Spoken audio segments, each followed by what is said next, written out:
بسم اللہ الرحمن الرحیم وَأَنَّ الْمَسَاجِدَ لِلَّهِ فَلَا تَدْعُوا مَعَ اللَّهِ أَحَدًا، اور مسجد اللہ ہی کے لیے ہے، لہذا اللہ کے ساتھ کسی اور کو مت پکارو۔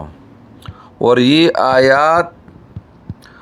یہ آیات تمام مخلوقات کو عام ہے، خواہ وہ انبیاء ہو یا کوئی اور ہو، کیونکہ احدن کا لفظ ہے اور نہیں کے سیاق میں ہے، گویا وہ اللہ سبحانہ کے سوا ہر ایک چیز کو عام ہے۔ وَلَا تَدْعُ مِن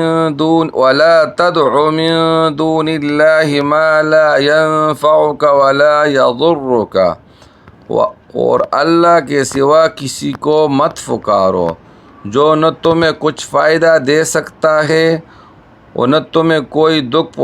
پہنچا سکتا ہے۔ اور یہ خطاب نبی صلی اللہ علیہ وسلم کے لیے ہے، اور یہ تم